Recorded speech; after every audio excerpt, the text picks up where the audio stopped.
So many times I got my heart broken. So many times I feel like the fool because I invested in broken women thinking, oh, I can help them. And I realized it pointed back to my codependency, it pointed back to my insecurity. Because I realized the more I helped them, the stronger I felt. I needed their brokenness to make me feel good, and that's toxic.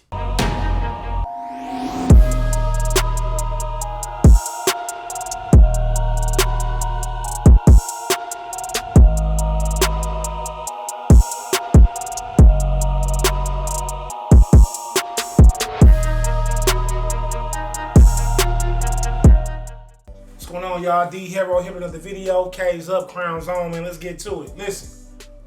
You are not her Superman. Alright? I remember, I don't know if this commercial still come on TV, if people even still watch TV anymore, but it was called We Buy Ugly Houses. And the commercial be like, yo, is your house messed up? Is your foundation jacked up? Do you got busted walls? You got busted panels? Well, we're here to buy your ugly house. And that's what they made. They bought ugly houses. That's what they did.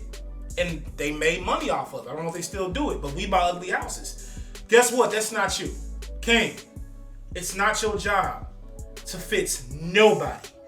Okay? It's not your job to fix a woman.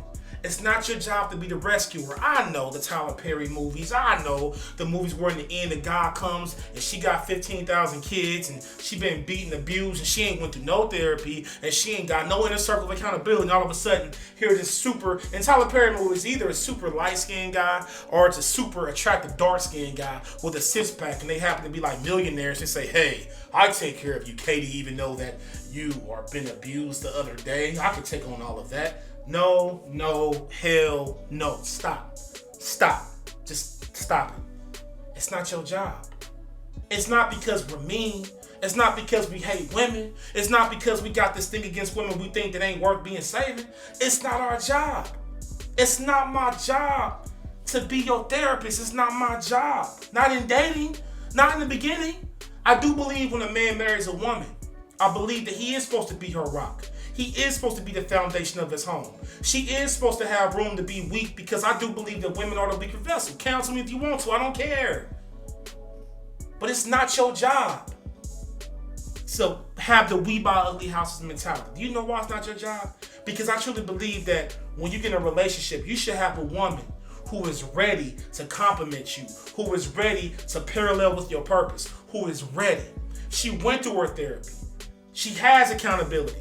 She's not perfect, but she has things in place. She knows how to respect men because guess what? She put herself in a position to understand how men think.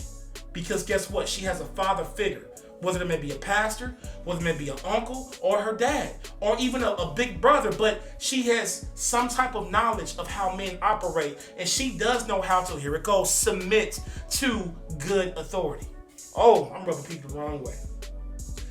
But for some reason, why is it that us dudes, we see these women who are vulnerable, who are heartbroken, and we're drawn to them, we just want to save them. I'll be your man, I'll take care of you. How dare he do you like that? I'm here to rescue. No, it's not your job to save this woman, okay? It's not your job. Now, I believe in God, okay? I believe that God will work on their heart. I believe God has a plan, and I'm not part of that plan. I know I'm not part of that plan, okay? I don't want to be part of that plan. Why is it that us good guys, we got this innate, a lot of us got this innate, not all of us, but a lot of us got this innate thing in us that where we just want to rescue. We see a weak, broken woman, we want to put her together and rescue her and love on her. It's an honorable thing, seems like an honorable thing. I'm going to tell you where I think where it comes from. I think that a lot of us grew up in single parent homes. And I think that we've seen our mom go through a lot. And we see our sisters go through a lot.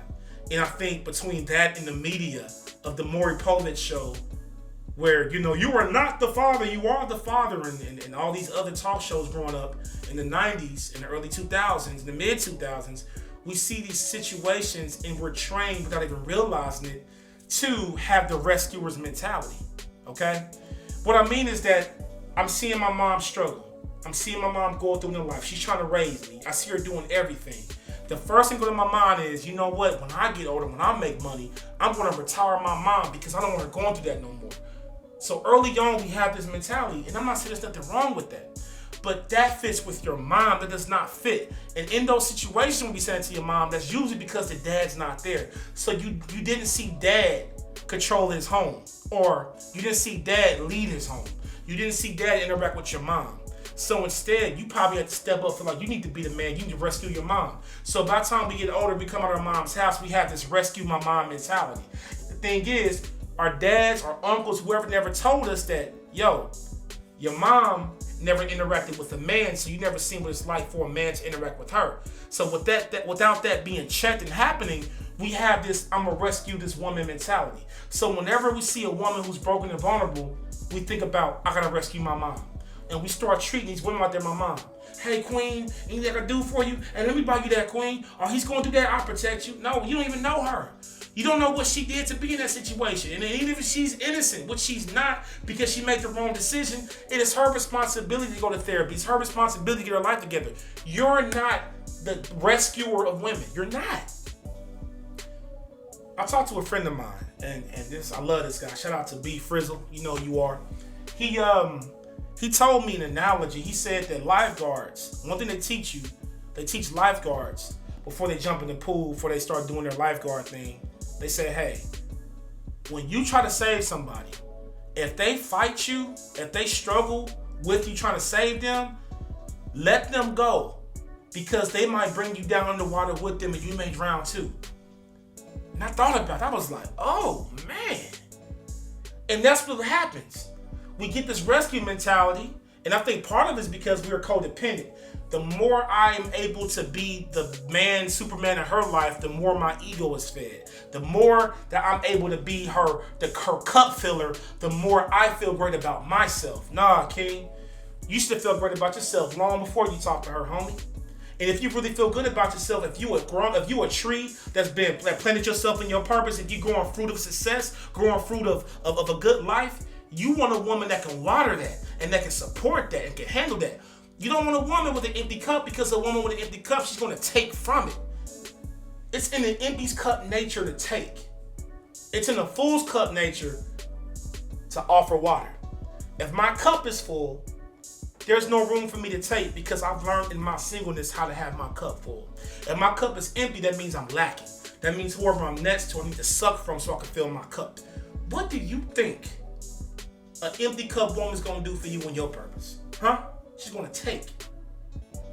Now, I'm not saying that when you're married and when you're in a good relationship, there's no such thing as sharing, and both of y'all got full cups and y'all pour into one cup. What happens? There's an overflow.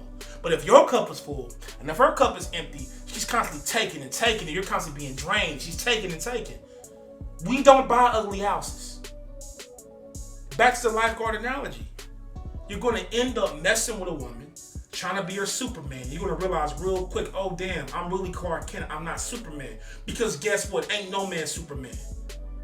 A lot of dudes, including myself, we have to be careful, because it's easy to be attracted to broken women, especially if you have low self-esteem, especially if you're insecure, because that woman's brokenness may validate yourself. The fact that I can fix her brokenness, or I think I can, the fact that she needs me because she's wounded.